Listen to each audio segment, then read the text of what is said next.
Do you self-identify as a houseplant killer?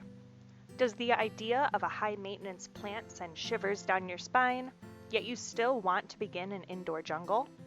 Have no fear, Farmer John's is here. Today we're looking at 6 plants that are easy to take care of and hard to kill for those with a not-so-green thumb. First, try Apothose. Pothos are trailing plants that have heart-shaped leaves. They thrive in indirect light, but have been known to survive off low or even artificial light. Regarding watering, pothos love to be completely dried out in between waterings. As mentioned in our Indoor Plants for Pets video, pothos can be toxic to cats and dogs. An easy way to remedy this is to hang your plant in a macrame hanger up high so that pets cannot get to it. Next, let's take a look at some snake plants. Like pothos, snake plants enjoy being completely dried out in between waterings, so it's best to wait a few weeks to assure that you're not overwatering your plant. In the wintertime, this is even more true. With the colder weather, make sure you are not overwatering. When it's time to water your snake plant, try to be thorough. Allow excess water to drain out the bottom, and snake plants also thrive in low light environments, even fluorescent or indirect light. Next, my personal favorite, the spider plant. Although the name may bring the image of creepy crawlies, the spider plant is named so because of the little babies that appear on the ends of their runners, and their shape is similar to spiders. These spiderettes are easy to propagate and can be given as gifts to friends and family so they can start their own plant.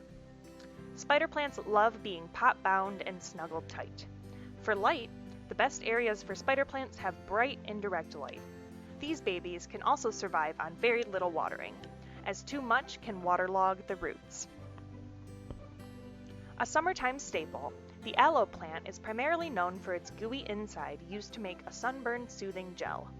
As a houseplant, these succulents enjoy being completely dried out in between waterings.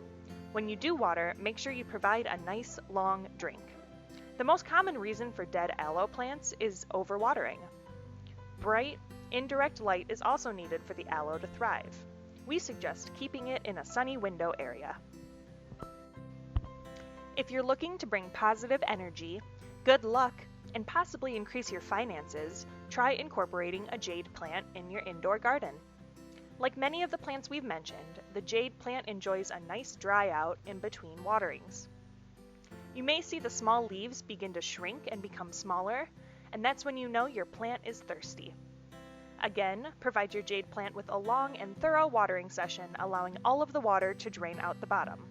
In the winter months, you may notice that your jade plant needs even less watering. Although their look makes them seem exotic and high maintenance, the peace lily is a surprisingly easy to grow plant and have recently become one of the most common houseplants here. Make sure your lily has well-draining potting soil that'll keep your roots evenly moist. For light, bright indirect light will help keep your plants happy. If you begin to notice that blooms are slowing or not blooming at all, try putting your peace lily in a brighter area. To further help set up your peace lily for success, try increasing the humidity in the area around the plant.